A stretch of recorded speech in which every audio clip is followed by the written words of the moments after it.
Ta-da! Today I'm going to walk you from start to finish through the entire process of building this Ikea Milsbo cabinet into a big old terrarium. Actually, technically, I think it's a vivarium because there are living things living inside of this. We'll get to that a little bit later on in the video. And I'm so glad I did it. I love it so much. It's been awesome. I've had it set up for a few weeks now. I will have everything linked in the description box that I used for this, as well as how many of each thing I used. That will all be down in the description box. If you want to try something like this, then head down there for a complete list of supplies. But okay, let's get going. I did choose to do my cabinet outside because some of the products I'll be using to build out this cabinet are pretty fumey. They have like very strong scents and they can make you sick if you breathe them in too much. So I didn't even want to risk that, especially with my kids and dogs.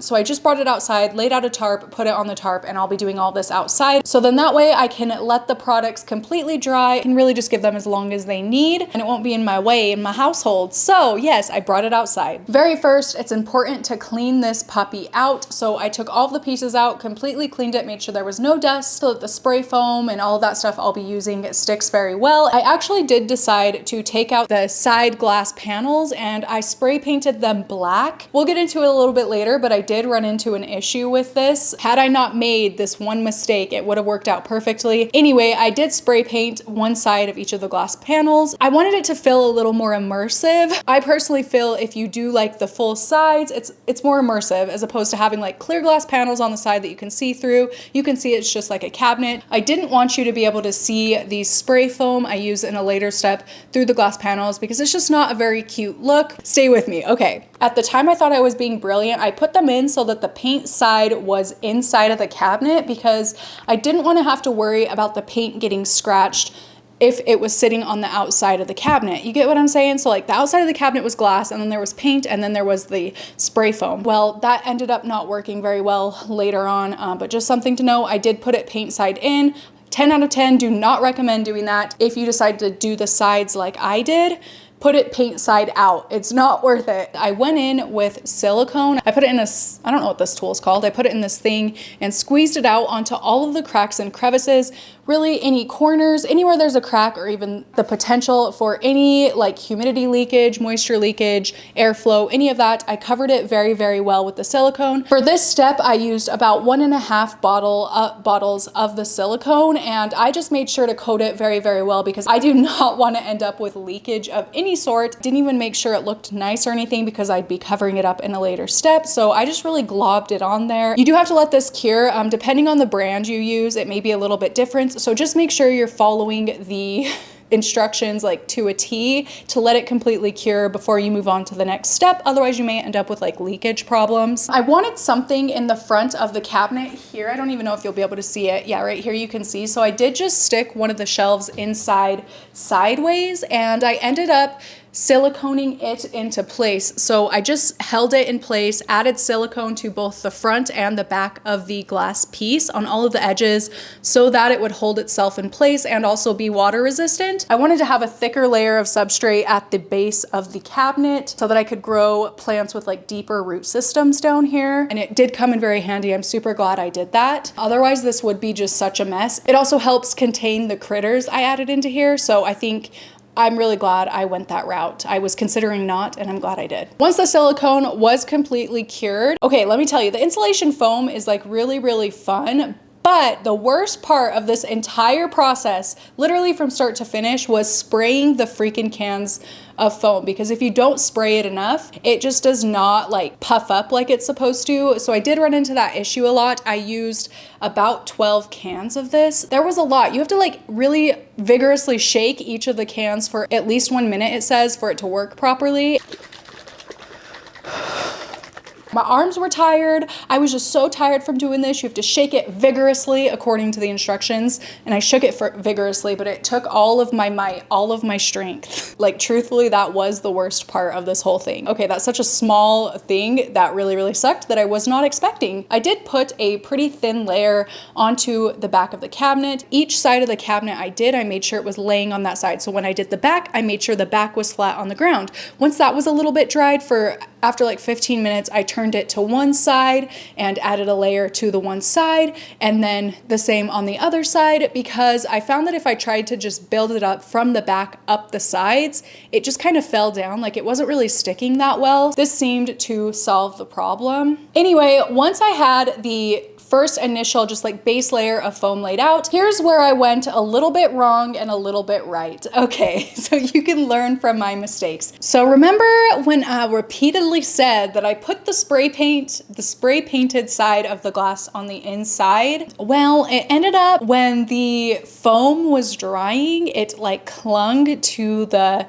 spray paint and pulled it from the glass. So right now it doesn't really bother me because I have plants on each side of these to help kind of hide it, but at some point I definitely will end up repainting the outside anyway, which is kind of a bummer. Thought it was going to be so easy to take it out and spray paint it, and it was, until I effed up and put the spray paint on the inside. That's kind of my biggest mistake in this whole thing, and the gloves. That and the gloves were my biggest mistakes in this whole thing. So just if you want to paint the sides like I did, make sure you're putting the paint on the outside and doing like a clear coat that's scratch resistant or something. I mean, so far it hasn't pulled any further from the sides than it did initially when it dried. I think it kind of like shrunk a little bit when it dried. It was a little bit cold outside at night, so I think that that might have had something to do with it, but don't do that part like I did it. I went in just small section by small section and put the foam down and then added whatever like topping I wanted, whatever like substrate I guess it would be. So I had cork bark, sphagnum moss, and then like a coco coir, coco husk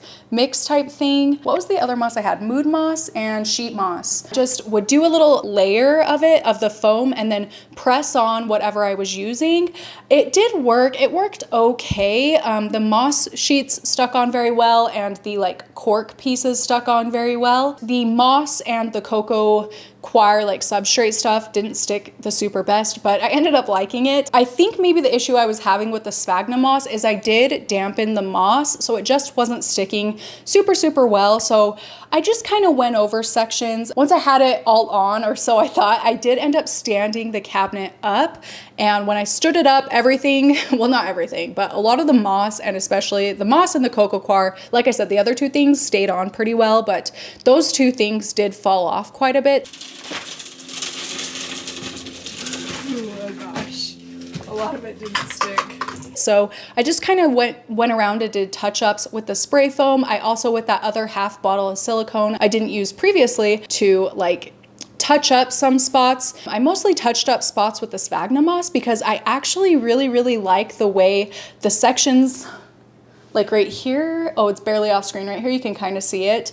I did really like the way that looked, where I sprayed the foam and stuck on the coco coir and coco husk mix. It did kind of stick a little bit, and it looks like rock, like it turned the foam kind of gray, and I actually really like the way it looks, and I kind of thought I was gonna end up covering it up later, but I liked the way it looked, so I ended up leaving it, but you could totally, you know, use silicone to go back over it. I mean, I would recommend doing that if you don't like the way this looks. After I added that initial layer of foam, before I stuck on the second layer of foam to add like the substrates and stuff, I did use like plastic containers or whatever, different plastic things to create shelves. So like I used the plastic lid of a takeout container, cut it in half, stuck it into the foam so it would be kind of a shelf thing. Yeah, and then just like a few different plastic knickknacks, I don't know, plastic little things I just had saved in the kitchen. It came in so handy so that I wouldn't have to use so much moss to like build out sections. So it wasn't just like, because I knew I didn't want it to be just like super flat. I wanted it to look kind of like mountainous, I guess. Like, I don't know, like you're up in the mountain and you are looking at the side of a cliff or something. Kind of what I was going for. So that's why I really wanted pieces to like jut out so it wasn't just like flat. And I think that added a lot to my finished cabinet. Yeah, so I just kind of went over it a little bit, section by section, sections where there definitely wasn't enough moss. I just added in a little bit of the silicone, stuck the moss to that, and it stuck so much better. And you guys, wear gloves. Okay, that was my biggest downfall in this whole thing. Learn from my mistakes. My hands, wow, my hands were destroyed from this. So coated in silicone and dirt. I painted my nails. It's been 3 weeks almost since I did this. I painted my nails a couple of days ago. There was still silicone stuck to my nails. By now it's come off of my skin completely, but I'm regretting it. I wish I would have wore gloves. it was painful and it was embarrassing to pay for things places because my hands were just coated, so coated. If you learn anything from this video, learn to wear gloves when using insulation foam or silicone. Anyway, okay, so that was like really the basic build out of this, and with each layer of adding the silicone and the foam and then just like more sphagnum moss or more whatever substrate, whatever stuff I was using to cover the foam, I would stand it up after it had dried, and I kind of went over it with a vacuum, with like a shop vac, is that what they're called? Those like really strong vacuums that can suck up like anything. Got all of the loose stuff off and vacuumed up anything that fell into the bottom. The vacuum really helped me find the spots where it wasn't stuck at all, and it could have made like a complete mess if I had tried to move it inside. And then I did let it dry outside for a couple of days, a couple of nights, so it was completely dry before I brought it inside. I gotta say, making this thing was so fun, but also no fun for a while. And when I brought it inside is the point where it was like really fun to add all the plants and all that stuff. But I did enjoy this entire process, other than my hands being torn to shreds, ripped apart. Once I brought it inside is when I added all of my plants and the substrate to the base. So the substrate I used on the base is just coco coir, coco chunks, a little bit of pumice, and then I added worm castings. So that is all I used on the base of this. When I added it in, I tried to like slope it up the back because I didn't actually do the foam all the way down the sides. I knew I was going to put substrate in the bottom. I only did the spray foam to about here where I knew the substrate was going to fill. So I did just try to slope the substrate up again so that it felt more immersive and it wasn't just like, I don't know, so it wasn't just like substrate up here all the way back. I think it made it look a little bit more like natural. And I also added leca balls to the very, very base of this because A, I just already had them and I didn't see myself really using them for anything else. And B, this did take quite a bit of potting mix to fill up. So the leca balls, the like inch or two of leca balls at the bottom just helped fill it up a little bit more. So I was using a little bit less substrate, and initially I added it so the balls showed out the front because they are cute colored ones. I used like green, orange, and purple, but I didn't end up liking the look of that. So I just added like a tiny layer of the substrate in the front and pushed the leca balls back so that you could just see the substrate and not the leca balls. From there, I did end up adding in the grow light. So I am using a mother grow light. And you guys, I love this thing. I 10 out of 10 recommend, because with some of my other grow lights, even though they're not in like a terrarium like this, I do kind of worry about water getting on them and starting a fire or whatever, because they aren't actually like waterproof or water resistant, and the mother grow lights are. So where this is a super high humidity environment, I feel like having a grow light in such a humid, wet thing like this, I would worry so much about it. So that's why I'm really glad I ended up using the mother grow lights. I do think it's a project that's like 100% worth splurging on a safer grow light. They're water resistant, so whereas my other ones are not, like I said. So I do think it's definitely worth using those. And not only that, it is very sleek looking. And I just gotta let you know, they did send me the grow light, but it is something I would spend my own money on. And if I ever do something like this going forward, I would use a mother grow light again, and they're not paying me to say this. So there was no agreement for me to talk about them in this video, but just letting you know, I do feel that it was worth it. I just had Ryan, because I'm too scared of power tools. I'm still scared of power tools, trying to get over it, but I'm too scared to do it. So I had Ryan drill a hole. It's not that big,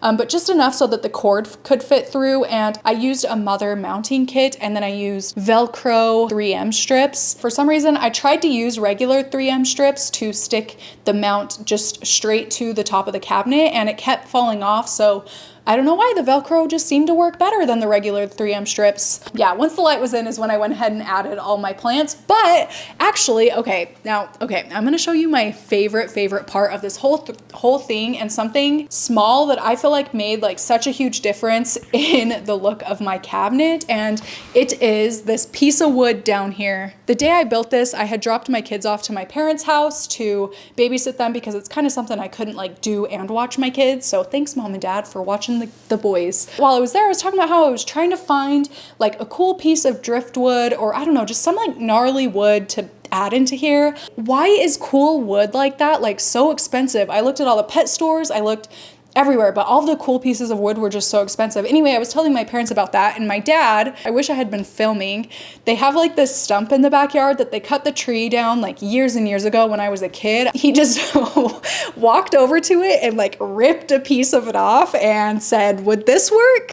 And it worked. So yeah, this is actually a slab of wood that came off of my parents' old stump in their backyard, and I think that's pretty cool. I actually think it fit perfectly in here. I think it goes so well. Yeah, I think it looks really, really nice in there, but that was kind of funny to me because the image of him just like ripping it off the thing and bringing it to me was really, I don't know why, that was really funny to me. So I did just place it in here so that the end up here, I could put more moss on top. It made like a space where I could plant plants, which yeah, I do really like how this worked out. I think it looks really cool. I'm so glad that my dad thought to do that because it's perfect for this. And like I said, I added the substrate to the bottom and sloped it toward the back. But once I added this thing in, it made kind of like a shelf. So I did end up adding more substrate. This section where it could be held in by the stump. So this section of substrate is actually much higher than this section of substrate. So I thought that that was pretty cool. Again, just kind of giving it more like layer and depth, I feel like. At the very, very end of this, I didn't use any weather stripping, and I found that I was having to spray it pretty much every day to keep it humid enough. So I ended up adding weather stripping to the top and the base, as well as the sides where the doors like close. Just to cover any cracks as well as in the center of them to help hold humidity in, and it made all the difference. So literally all of the edges where the doors are had weather stripping added, as well as here, and it made a huge, huge difference. So if you've built something like this and you're having a hard time keeping it humid enough, that might be where your humidity is escaping from. So this weather stripping foam stuff worked like a charm. Ryan did help me a few times in this process, but he told me that it ended up looking better than he thought it would by like far. So that made me feel good. It also ended up looking better than I thought it was going to, and I'm so, so pleased with it. So I will say on the sides of the cabinet, you can see on this one side, I did add plastic things to kind of build it up to have jut outs where I could plant plants. But this side, I did keep a little bit more flat. I did add a little bit down here, but I didn't really add anything else up here. I actually really like that because I think the plants are going to grow up this and just kind of take it over. And I feel like it would have enclosed it too much if I did this side the same way I did this side. I'm really glad I ended up doing it that way. And I did put plants that were really just going to take over this whole side. So I'm super glad I ended up doing it flat like that. So as I was adding like my substrate and the moss and the cork, I was kind of trying to like do sections how they would be like in the wild. I did the best I could with that anyway. So up here, I kind of did like a full section of the cork, and I just pieced the pieces together and put moss, the like sheet moss and mood moss in between the individual cork sections because I couldn't find just like a big slab of the cork wood branch stuff. So I did just piece it together so that it looked a little more natural, like it was a part of a tree or something that had maybe fallen over in this. And then as I was placing the moss, I also kind of kept the moss, like I didn't just put a piece of wood here, a piece of moss here. I kind of tried to like, I don't know, like blend it together so that it looked a little more natural. So like I kept like moss a little bit together, the mood moss and the sheet moss kind of together, and then the cork pieces together. And I do think that that's something that helped it look a little better as opposed to if I had just like put like a piece of cork here, a piece of cork here, a piece of cork here, which I think that would look really nice too. But for me and what I was going for, I think that kind of keeping it like sectional like that helped. As I was placing those things, I tried to mimic what I see in the mountain environment as I'm like hiking. I do hike all the time, and I really tried to mimic it to what I see happen naturally in nature, if that makes sense. And obviously like it's not natural nature, so it doesn't look totally natural nature, but I think it ended up looking really well. And that's just kind of what I was trying to keep in mind as I was adding the pieces. All right, so after I added all of that, I did go ahead and add all my plants. Okay, you guys, it has been 5 days. Ooh, when did I start this? 5 or 6 days since I started this thing. I just wanted to make sure it was fully dried and there weren't any like super heavy fumes or anything that could, I don't know, potentially kill my plant. I will say there is still a little bit of the silicone smell, but it's very, very minimal, and I think it's going to be okay. Initially, I was like, I'm just gonna keep the plants I have in here like very minimal because it's going to fill in super, super fast, but I didn't. There's like probably, I don't know, there's probably like 30 or 40 varieties of plants in here ready to be potted. Before I get potting anything into here, I'm going to spray it down so that all the substrate is dampened, because I do have quite a few high humidity loving like terrarium type begonias that if they are touching the dry sphagnum, I worry about the leaves. So I'm just gonna go ahead and wet it all.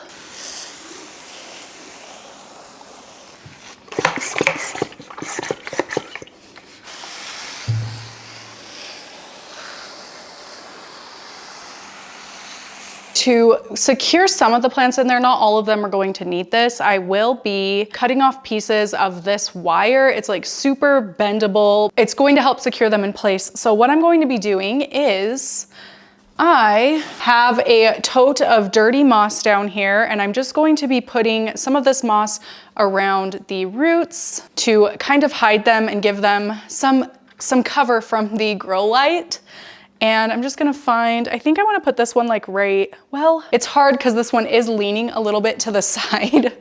Yeah, down here at the bottom, I'm going to plant some of these Dioscorea discolor cuttings. I have a whole bunch of them. I'm not gonna like pin them in or anything. I'm just planting them like I normally would some cuttings. Just plop them on down. I would love nothing more than if this plant decided to climb up this thing all the way up to the top. I think that would be so cool. I'm so glad I have these. They're gonna make it a lot easier to get them down in there. Get this cutting down in there. There we go. Most of these are just cuttings. I took really small cuttings from my grow tent and just various plants around my house in my collection because I figured they will start small and I can kind of see, like, I'm really excited to see a drastic difference. I totally could have put just huge plants in here to really fill it out, but I wanted to start with the small cuttings to see how they develop. And I don't know, this way there will just be of a more stark of a difference from now and a year from now, you know, in the plants. It'll be really exciting to see. That's something I really enjoy that makes me love plants, like being able to see that progress. And I feel like using the small cuttings, I'll be able to look back and be like, wow, that was just like a tiny little 2-leaf, 1-leaf unrooted cutting, and now it's huge, and I know it's gonna be huge. I'm thinking it into existence. I just made sure to take cuttings that had like an aerial root node or just a node in general, and I wrapped that in damp sphagnum moss. And I took this wire, I'm not exactly sure what this wire is, but I've been using it for a lot of plant things. It's very pliable and bendy. I just bent it into little U shapes, put it around the sphagnum moss wrapped like root or cutting, and stuck it into the foam, and that worked really, really well. So that's what I've done for all of these cuttings. That's what I did for all the cuttings, and I haven't had any problems with them like falling off or anything. It was super easy to bend. It didn't like hurt my hands at all, and my hands were very, very weak and beaten down at this point. I think that's saying something. I am just kind of thinking about how the plant is going to grow in and like hang or cover other plants. I don't want anything to take up the light from a plant below it. So I am just trying to be mindful of that, as well as what the plant prefers as far as light, of course. So like a high light plant, I am not going to put down at the bottom, and a lower light plant, I'm not going to put at the top. So just some things I'm keeping in mind. And then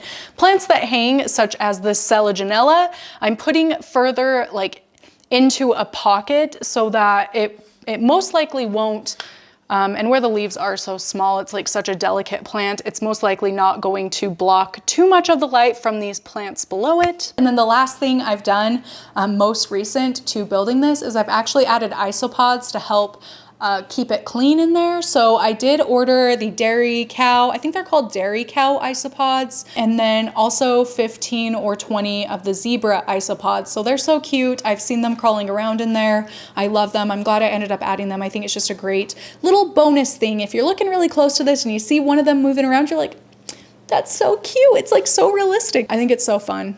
I love it. No complaints. There hasn't been any leaks. They're I've had no issues with this. I wish I had done this from day one years ago when I bought this cabinet, because it just never was what I wanted it to be, and now it's everything I wanted it to be when I first bought it. If any of you guys are in Utah and you want to build one of these, call me, text me, DM me, because I want to come do it with you. I had so much fun, and I definitely see myself doing more of these in the future. Like I said, everything I used will be linked down in the description box. I hope that that'll be helpful. If you have any questions, comments, concerns, input, feedback, whatever it is, any fleeting thought, please leave a comment down below. Thumbs up or thumbs down this video if you like this type of content. And thank you so much for taking the time to watch this. It's very, very helpful for me and my channel, and I really appreciate you being here. And I will see you in my next one.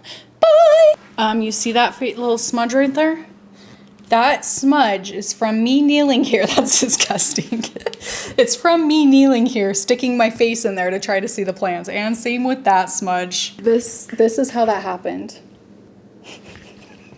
I need to not sit like this when I'm staring at it. I should just open the doors, but you know what? It's just like an easy place to rest my old tired head.